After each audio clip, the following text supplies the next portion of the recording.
साबिक वजीर आजम इमरान खान का 17 दिसंबर को अडियाला जेल से पाकिस्तानी कौम के नाम पैगाम। तहरीक इंसाफ ने हमेशा आईन और कानून के मुताबिक जिद्दोजहद की है, मगर मुल्क पर मुसल्लत माफिया हमेशा आईन और कानून की खिलाफ वर्जी करता है।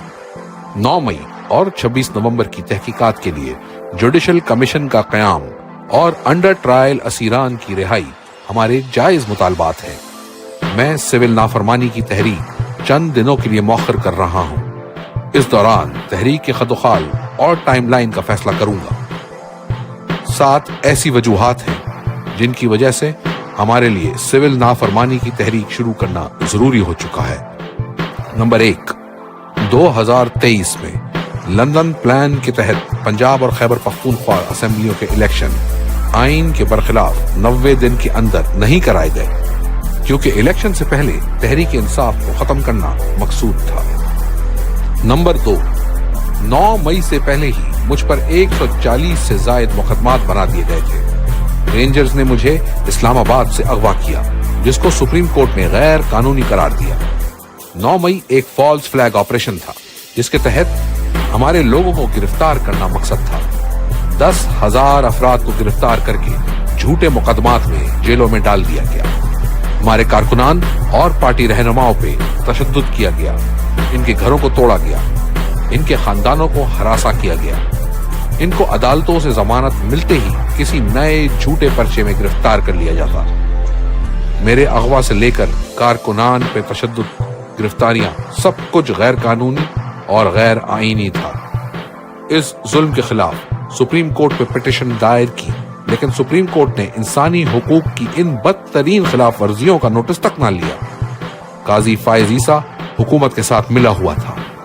1971 के बाद कभी किसी पार्टी पर इस तरह का रियासती जबर नहीं किया गया। नंबर 3, तमाम गैर कानूनी और गैर जमहूरी हरबों के बाद इनको गलत फहमी थी कि 8 फरवरी को तहरीक इंसाफ इलेक्शंस नहीं जीत सकती। सिकंदर सुल्तान राजा और काजी फायज ईसा ने मिलकर पार्टी निशान छीना, जो पार्टी को बैन करने के मुतरादिफ था। हमारे उम्मीदवारों को निशाना बनाया गया। 3 उम्मीदवारों को जबरदस्ती इलेक्शन से दस्तबरदार कराया गया। नंबर 4, इनको इंजीनियरिंग के जरिए इलेक्शन जीतने का इस कदर यकीन था कि नवाज शरीफ अपनी विक्ट्री स्पीच भी करने को तैयार था, लेकिन तकरीर से पहले इनको पता चला कि तहरीक इंसाफ इलेक्शन जीत गई है। फिर इन्होंने फॉर्म 47 के जरिए इलेक्शन फ्रॉड किया। कमिश्नर रावलपिंडी ने इस फ्रॉड को कंफर्म किया और गवाही दी, लेकिन इस पर भी निजामे इंसाफ खामोश रहा और कोई नोटिस ना लिया गया। नंबर 5, इस रिजीम चेंज के बाद के 2.5 सालों में यूं तो इंसाफ के निजाम पर कब्जे के लिए हर जाबराना और गैर इखलाकी हरबा इस्तेमाल किया गया, लेकिन 26वीं आईनी तरमीम के जरिए अदालतों की आजादी के ताबूत में आखिरी कील ठोका गया। अपनी मर्जी के जज लगाने के लिए आईन के साथ खिलवाड़ किया गया।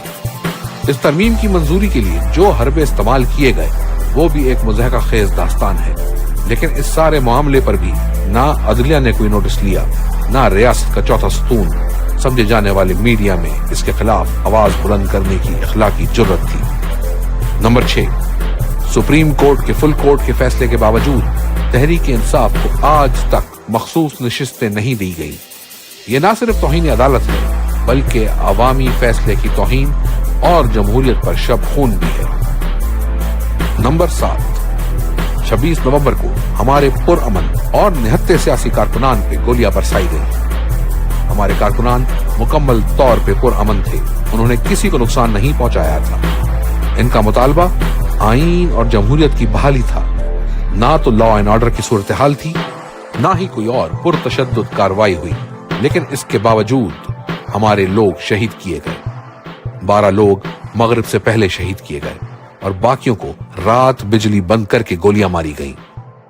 इन हालात में जब पाकिस्तानियों से तमाम आईनी हुकूक छीन लिए गए हैं, पार्लियामेंट और सुप्रीम कोर्ट पर कब्जा कर लिया गया है, पुरअमन एहतजाज का हक छीन लिया गया है, कानून और आईन की बुनियादें हिला दी गई हैं, अपने ही शहरियों पर गोलियां चलाई जा रही हैं, इदारों को अवाम के मुकाबले में लाने की कोशिशें की जा रही हैं, तो सिविल नाफरमानी की तहरीक शुरू करना कौम की मजबूरी बन चुकी है। इसके अलावा अपोजिशन लीडरान को जेल में मुलाकात के लिए वेलकम करता हूं। پر مجھے اس حکومت سے امید نہیں ہے کہ وہ اپوزیشن لیڈران کو مجھ سے ملاقات کی اجازت دیں گے، کیونکہ انہوں نے میری پارٹی کے لوگوں سے بھی 3 مہینے سے میری ملاقات نہیں کروائی۔